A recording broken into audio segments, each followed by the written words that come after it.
नमस्कार। मेरे साथ फ्रेम में आप कौशिकी चक्रवर्ती जी को देख रहे हैं। तो कौशिकी जी, आपका भी विधिवत अभिनंदन है। नमस्कार अशोक जी। थैंक यू सो अभी जब मच। हम बात कर रहे हैं तो मैं हूँ न्यूयॉर्क में, आप भारत में हैं, पर बहुत जल्द आपको हम न्यूयॉर्क में देखने वाले हैं। और हाँ ये जी। दिन है, ये बड़ा विशेष है वैसे भी कि आपसे बात हो रही है, पर शरद पूर्णिमा की रात। तो हाँ हाँ। भारतीय संस्कृति की दृष्टि से कई दिवस महत्वपूर्ण होते हैं, उनमें से ये एक है। और कला की दृष्टि से, गुरु शिष्य परंपरा की दृष्टि से, जिस तरह के परिवेश में आप बड़ी हुई, तो संगीत जैसे आपके साथ साथ बह रहा था। तो बहुत कुछ बात आपकी अपने दर्शकों तक पहुंचाते हुए, जो शायद आपसे परिचित नहीं हो, तो मैं आपको आपके जन्मदिन की अग्रिम बधाई भी देना चाहता हूँ। बहुत बहुत धन्यवाद। अक्टूबर के महीने में ही आने वाली 24 हाँ अक्टूबर को। तो हाँ जी। 2 बरस की उम्र से ही आपका संगीत में रुझान है, ऐसा पता चल गया था। आपको याद आता है कुछ वो प्रारंभिक दो दिन? बरस की मेरी वैसी चाइल्डहुड मेमोरी थोड़ी वीक है। और जितना भी याद आता है वो मतलब जितना भी मैं पीछे मुड़ के देखूं और जितना जितना तक मैं याद कर सकती हूँ, मुझे ऐसा कोई भी उम्र याद नहीं है जब संगीत मेरे जीवन में एक बहुत महत्वपूर्ण भूमिका में नहीं था। तो इससे मैं इतना तो समझ ही सकती हूँ कि मेरा बचपन, जब से मैंने बात करना शुरू किया है, जब से मैंने मतलब आवाज़ निकलती है और उसमें से कुछ कहा जा सकता है जिससे कम्युनिकेशन हो सकती है, ये आइडिया जब से मेरी ज़हन में आई बचपन में, तब से music has always been you know बात करने का एक कम्युनिकेशन का ज़रिया रहा है, और म्यूज़िक भी उतनी ही महत्वपूर्ण एक ज़रिया रहा है अपने आप को एक्सप्रेस करने के लिए। और एक अजीब-सी दोस्ती भी रही है, जिस दोस्ती में बचपन में उस दोस्ती का रंग कुछ अलग था, जैसे-जैसे मैं बड़ी होती गई, वो दोस्ती का रंग अलग हो गया। अभी जब मेरा बच्चा भी बड़ा हो रहा है, तो उस दोस्ती के रंग बदल रहे हैं, और उसमें काफ़ी सारे लोग जुड़ रहे हैं, जो कोई परिवार से है, जो कोई आसपास है, लेकिन म्यूज़िक ने उस सबको साथ में पिरो के रखा है। तो आपकी आवाज़ सुनते हुए, आपकी गायकी के साथ जुड़ते हुए, मुझे ऐसा लगा एक जो आपके अंदर की साधना है संगीत की, वो कहीं न कहीं सुनने वाले को भी अपने साथ लिए चलती है। एक पवित्रता सी भी है, तो कहीं एक इस तरह का भाव है कि सहजता भी है। जैसे कि आप ये विविध विधाएँ जो हमारे शास्त्रीय संगीत से जुड़ी हुई ख़याल, दादरा, ठुमरी, भजन, इसके साथ-साथ आप इंडियन पॉप के साथ भी जुड़ी रही हैं।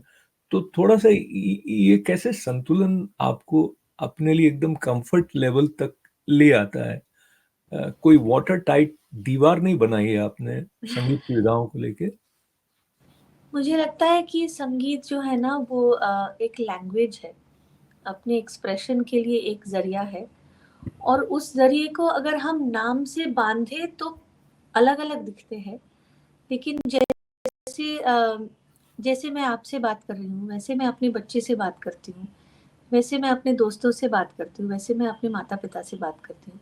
आप अलग-अलग सोचे तो अलग है, लेकिन एक इंसान दूसरे इंसान के साथ अ, अपनी भावनाएँ शेयर कर रहे हैं। इस अ, इस तरह से आप सोचें, तो ये अलग-अलग कन्वर्सेशंस नहीं हैं। तो जब मैं ख़याल गा रही हूँ, तो मैं एक ऐसे पर्सनैलिटी के साथ बात कर रही हूँ, जिनके साथ बात करने के कुछ रूल्स हैं, कुछ उसके तरीके हैं, उसकी कुछ तहज़ीब है।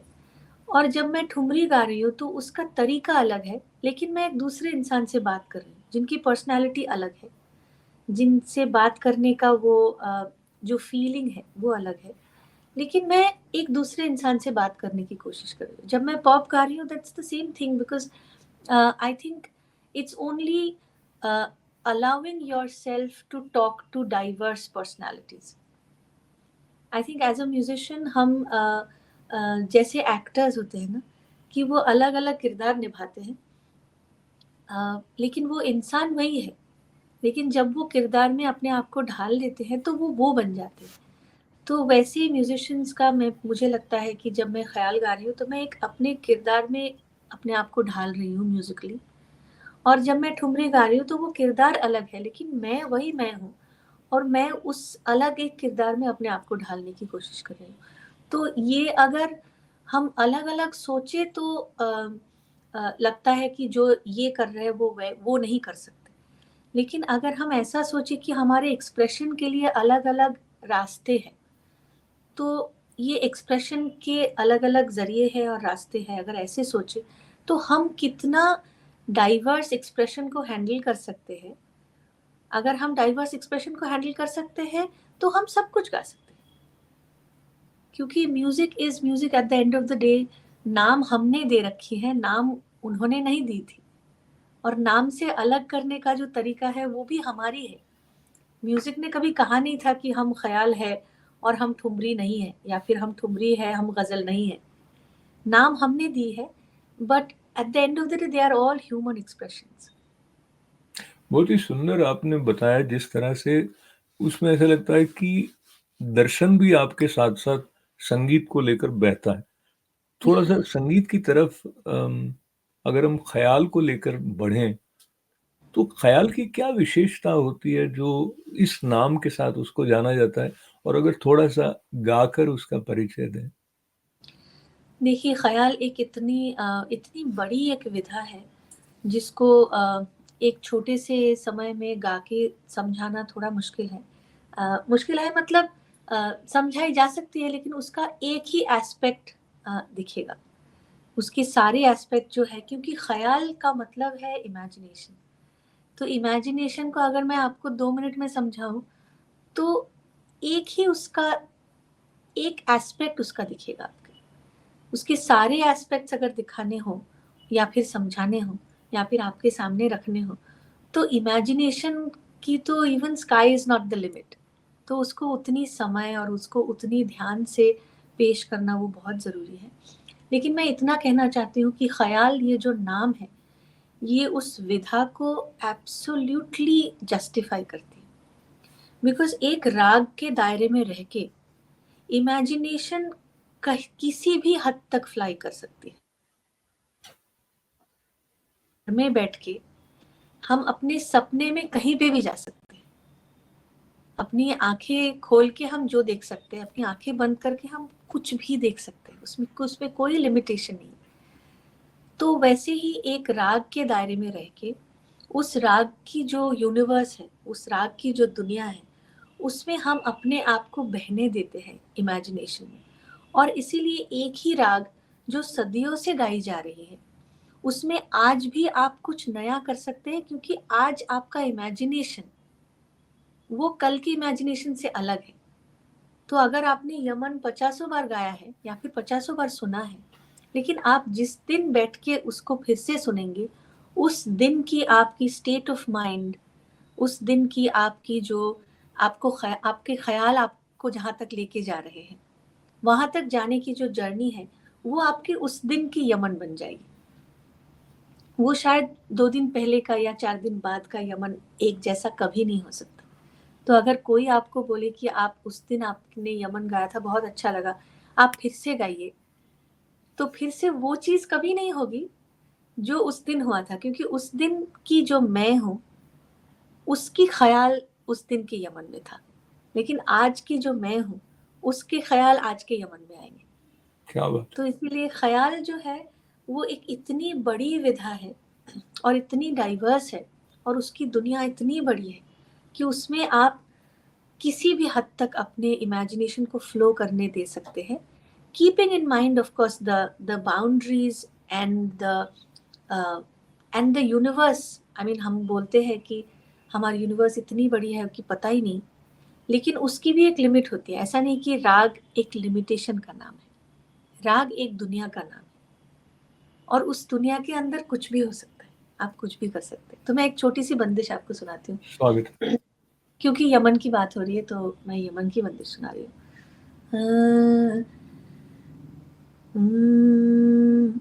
किनारे किनारे किनारे किनारे दरिया, कश्ती बांधो रे किनारे किनारे किनारे किनारे दरिया, कश्ती बांधो रे किनारे किनारे किनारे किनारे दरिया, मौजाए भरे उल्फत में खिज़र किनारे किनारे किनारे किनारे दरिया।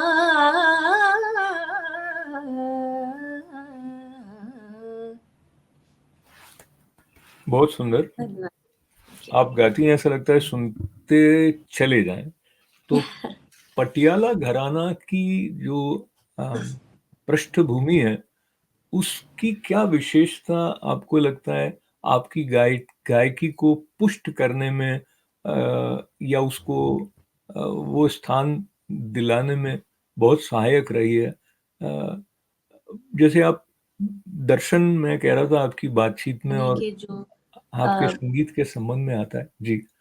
हाँ तो जी, तो पटियाला घराना कोई भी घराना उसके जो अ, मतलब जो लेजेंड्स रहे हैं उनकी अपनी अपनी स्टाइल रही है। ऐसा नहीं है कि पटियाला घराने के या फिर कोई भी घराने के जितने सारे जो लेजेंडरी सिंगर्स रहे हैं जिन्होंने घराने को एस्टैब्लिश की है वो सारे एक जैसे गाते थे, ऐसा नहीं है। लेकिन कुछ चीजें हैं जो एसेंस है उस घराने की, उसमें ऑफ कोर्स कुछ बंदिशें हैं जो उस घराने की बड़े जिनको वो सारे लेजेंडरी आर्टिस्ट्स ने गा गा के उनको ऐसा एस्टैब्लिश किया है कि वो घराने की नींव उसकी उसको कही जा सकती है। तो वो बंदिशें तो जरूर है। पटियाले घराने की खासियत ये है कि पटियाले घराने में आकार और वॉइस के रेंज जो है तीनों सप्तक में एक वॉइस आराम से जाए, सहजता से जाए, और उसमें कोई टेक्सचर का चेंज ना हो, उसमें कोई ऐसी बाधा ना हो, और वो एकदम पानी की तरह से बहे। वो एक बहुत उसकी खासियत है। और आकार की जो इम्पोर्टेंस है, एक जो खुले आकार की जो एक क्लैरिटी की, वॉइस टोन की जो फ्लेक्सिबिलिटी की अ, जो फ्लूइडिटी की जो अहमियत है, वो पटियाले घराने में बहुत ज़्यादा है। पटियाले घराने की जो स्टाइल है, मैं पर्सनली सोचती हूँ कि वो बहुत कंटेम्प्ररी है। वो शायद इस वजह से भी हो सकती है कि पटियाला घराना उतना पुराना नहीं है, उससे भी काफी सारे पुराने घराने हैं। ये कंपैरेटिवली थोड़ा नया घराना है, तो उसका जो नयापन है ना, और उसको वो जिस टाइम फ्रेम में हम सारे, जो हम इंसान जो है, हम एक टाइम से होते हैं ना, तो उस टाइम का एक असर हमारे एक्सप्रेशन में होता ही होता है। तो पटियाला जी। घराने की जो गायकी है वो पटियाला कसूर से उस्ताद बड़े गुलाम अली खान साहब जिनको हम अपने भगवान मानते हैं, उनकी गायकी वो पटियाले कसूर से आते हैं। तो वहाँ की जो फोक म्यूजिक है उसकी भी काफी इन्फ्लुएंसेस है इस घराने में। तो ये सारी चीजों को और ख्याल और ठुमरी को साथ में गाने की जो आई वुड से कि एक घराने की जो again the versatility that it can hold. तो ख्याल में जैसे ख्याल की गायकी जैसी उसकी रोबस्ट है, वैसी ठुमरी की गायकी उसकी उतनी नाजुक है।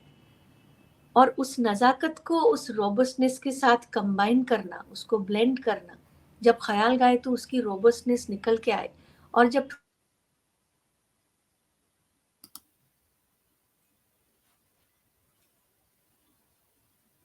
जो लेजेंडरी सिंगर्स रहे हैं जिन्होंने घराने को इस्टेब्लिश की है, उनकी हर एक की गायकी में अ, बहुत ही ये एसेंशियल कैरेक्टरिस्टिक्स है।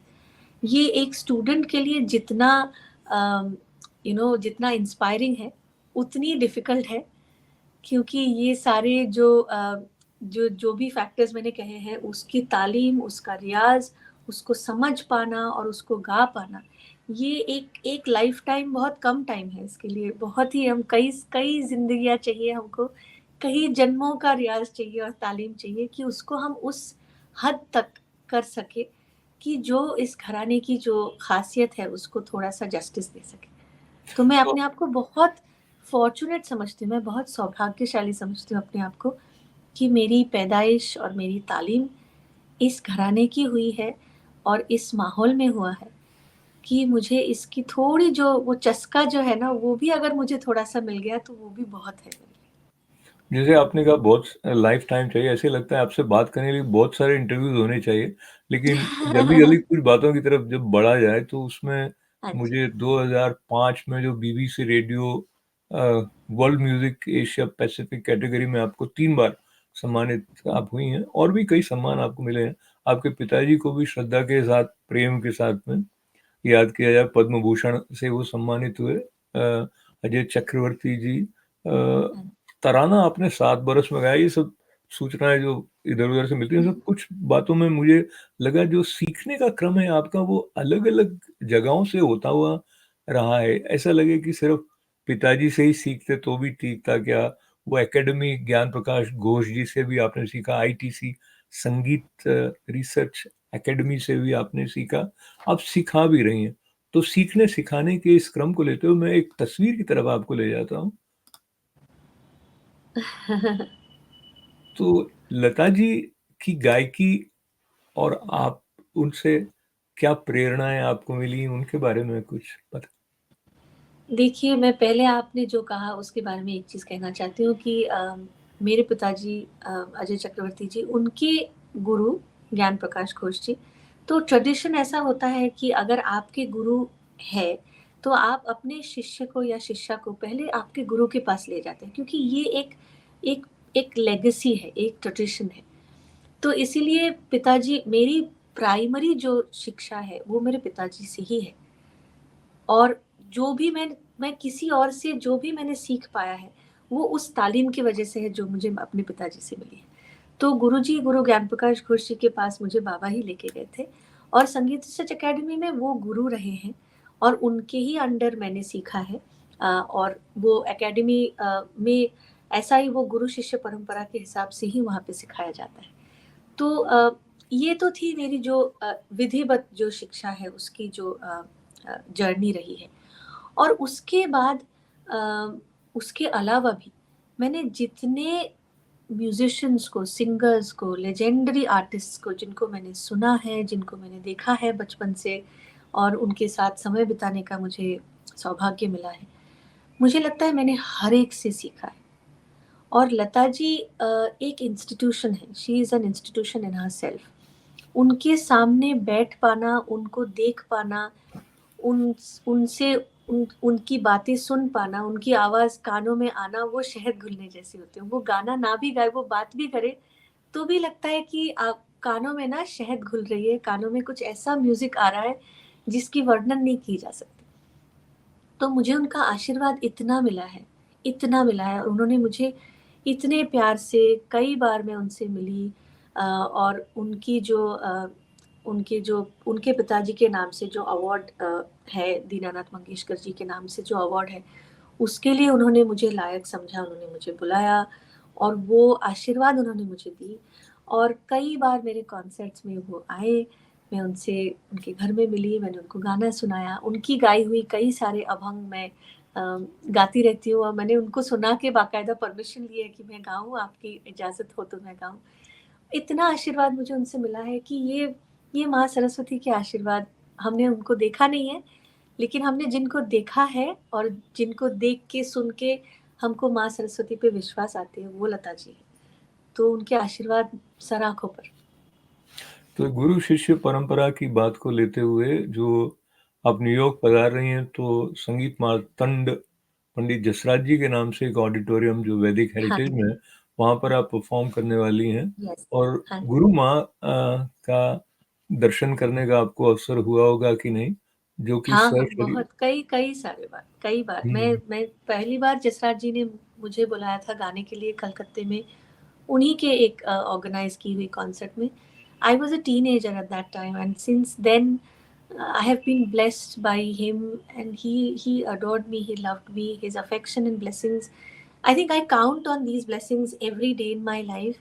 मुझे लगता है कि ये ऐसे आशीर्वाद है जो मुझे हर दिन याद दिलाती है मेरी ज़िम्मेदारी के बारे में, मेरी तालीम के बारे में, अपने ऊपर काम करते रहना और ग्रो करते रहना और कोशिश करती रहूँ मैं कि मैं एक थोड़ी बेहतर इंसान बनूँ, एक बेहतर सिंगर बनूँ और जो मेरे से छोटे हैं उन उनके लिए क्या मेरी रुझान होनी चाहिए, क्या मेरा प्यार होना चाहिए, मेरी ज़िंदगी कैसे मुझे जीनी चाहिए, ताकि वो जब मेरी तरफ देखें उनको लगे कि सिर्फ म्यूज़िक के लिए नहीं, एक ज़िंदगी ऐसी हो सकती है जिसको ऐसे जी जा सकती है। ये सारे इंस्पिरेशन जो है मुझे इन सारे सीनियर म्यूजिशियंस के आशीर्वाद की वजह से मुझे मिलती रहती है हर रोज़।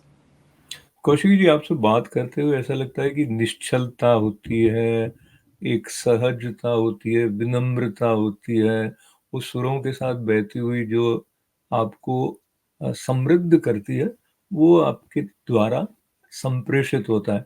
तो आपको रूबरू सुनना न्यूयॉर्क वासियों के लिए संस्कारित होने का भी एक अवसर होगा, ऐसा विदुषी कौशिकी चक्रवर्ती जी के साथ में मुझे लग रहा है।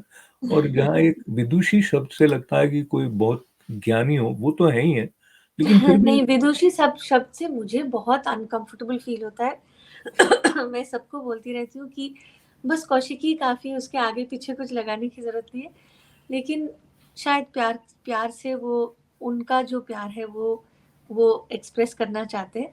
लेकिन मैं तहे दिल से माफ़ी माँगना चाहती हूँ कि क्योंकि मुझे मुझे ये बहुत अनकंफर्टेबल फील होता है। मैं विदुषी मैंने विद्वान और विदुषी म्यूज़िशियंस को देखा है बचपन से, तो मुझे पता है कि उसका ओहदा कहाँ पे है और मैं बहुत छोटी हूँ, हर लिहाज़ में बहुत छोटी हूँ, तो मुझे बस उन सब का आशीर्वाद मिले, ये मेरे लिए बहुत काफ़ी है। इसलिए मैंने विनम्रता शब्द का जो प्रयोग किया था, क्योंकि वो एक रच बस जाती है, तो इस तरह से आती है।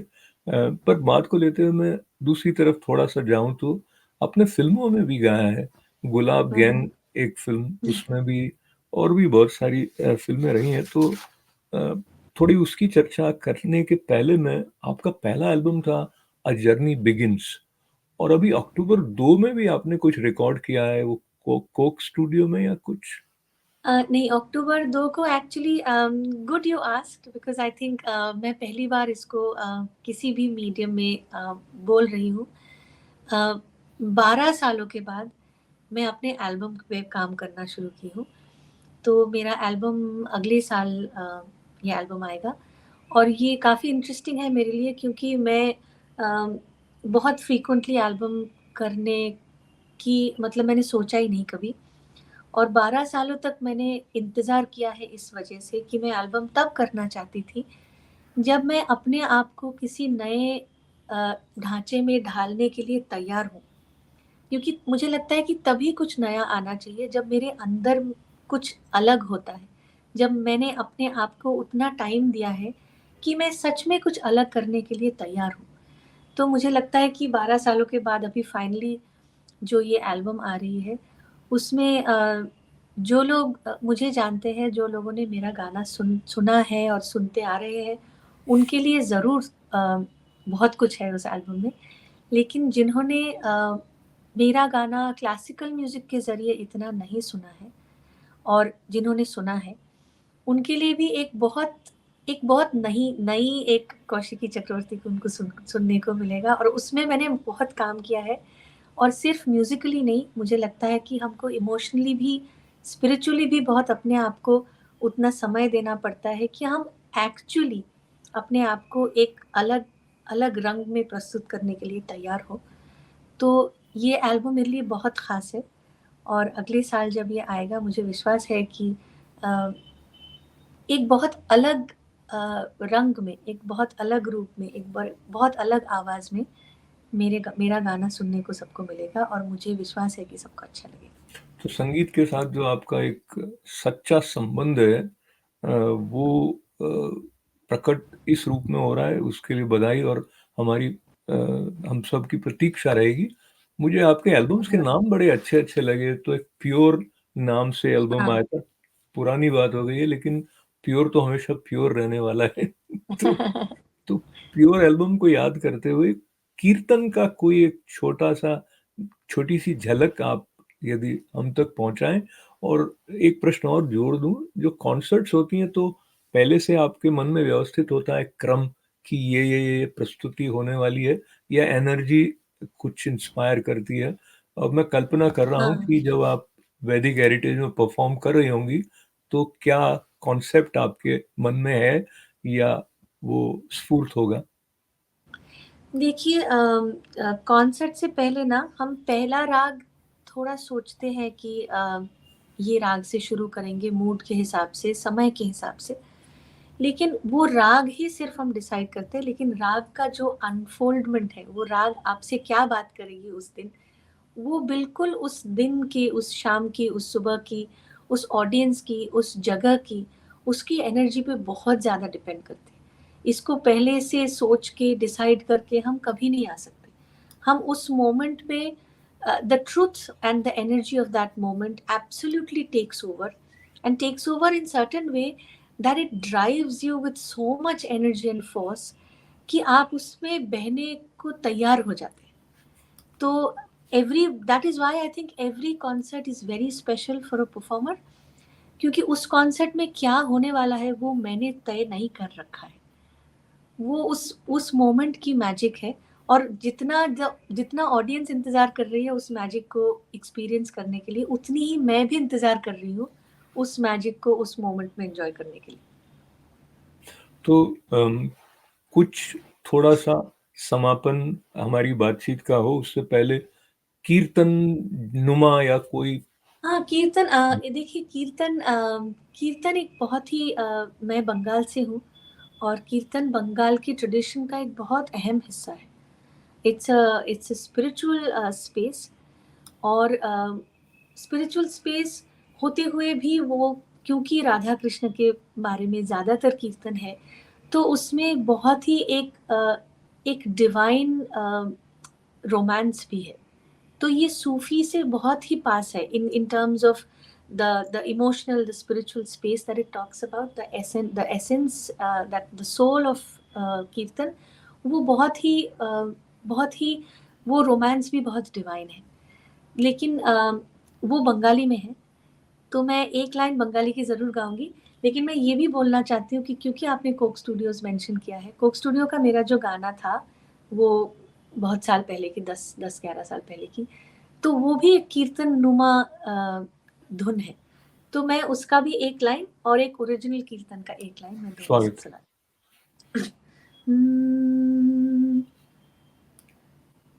ভব নদীর তীরে কে যাবে রে, আয়না ভব নদীর তীরে কে যাবে রে, আয়না বড় দয়ার আধার সে কর্ণধার, পারের কড়ি চায় না ভব নদীর তীরে কে যাবে রে, আয়না।